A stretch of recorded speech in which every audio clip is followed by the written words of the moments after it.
E, inclusive, algumas dessas pessoas vão crescendo e pedindo, por exemplo, me ame, com atitudes que não são exatamente com essas Não palavras, sabendo né? dizer não, então Isso. aceita tudo que vem, e nessa aceitação de tudo entra num movimento autoabusivo, sem compaixão, né? Então, o sim, sim, sim, sim que você diz ao outro é não, não, não que você se diz.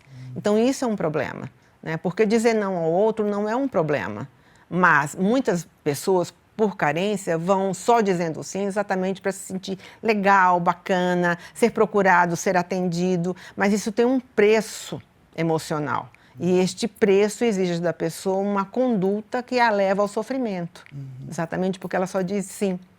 E a gente quer, a princípio, agradar, né, para não ser repreendido, para não ser excluído. Como que a gente começa a aprender a falar não? É dentro de casa? Quando falam, e a pessoa depende de como teve a criação. O ambiente familiar, nessa fase da Sem dúvida, infância, pesa muito? pai e mãe são os primeiros tutores da criança.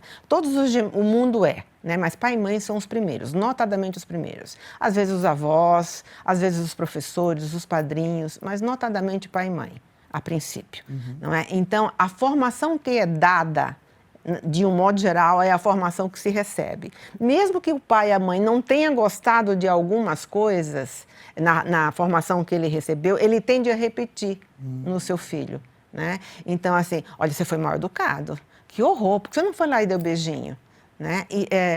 Ignorando o sentimento da criança.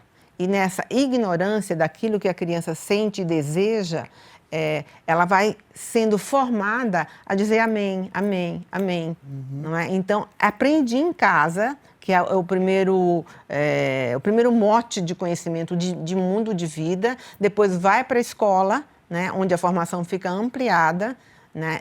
Nessa formação, tudo isso fica muito mais múltiplo, porque é um número de pessoas que vão chegando cada vez maior, e até que ela começa a fazer seus relacionamentos afetivos, né? Começa a ter um relacionamento interpessoal muito maior, notadamente pelo mercado de trabalho, e assim sucessivamente. Mas tudo começa em casa, sim. Com certeza.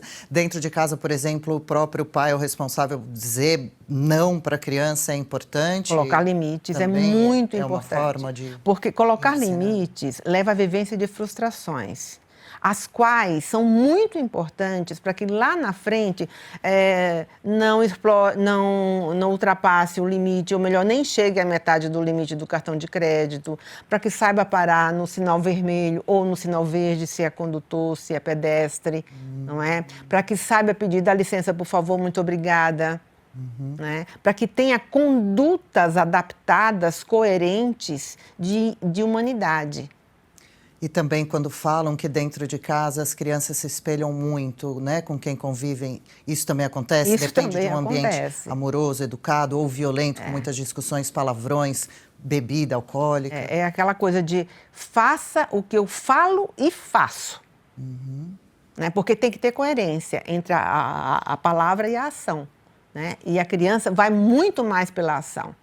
E quando ela vê uma incoerência entre o que é dito e o que é atuado, ela fica confusa. E com o passar do tempo, ela vai pelo que é mais conveniente. Né? Por exemplo, a avó materna dá um ovo de Páscoa, a avó paterna dá outro ovo de Páscoa. A criança vai, em função do que é conveniente para ela, querer mais este ou aquele ovo.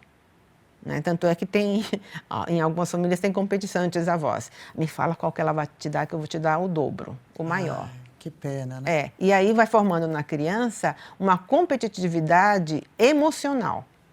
Né? Mas por que isso acontece? Por insegurança do adulto, né? Para ganhar a atenção do neto, da neta, de quem for. E a gente está justamente falando para evitar, né, que lá na frente um adulto chegue a ser assim e, inclusive, transmita, né, estrague, entre aspas, também uma outra geração que vem vindo. E não é nem entre aspas, é bem claramente. Estrague mesmo, porque o estrago é grande depois para tentar consertar. É muito né? grande. Quanto mais vai passando o tempo. Porque se torna aquele adulto chato, pegajoso, aquele que ninguém me ama, ninguém me quer, ninguém me chama de meu amor, e fica o tempo todo exigindo que o outro responda à necessidade dele. Né? Pois é, ficou com esse vazio, né, com essa sensação errada de que tem que ser agradado o tempo todo, de que é super bonitinho, de que não houve um não.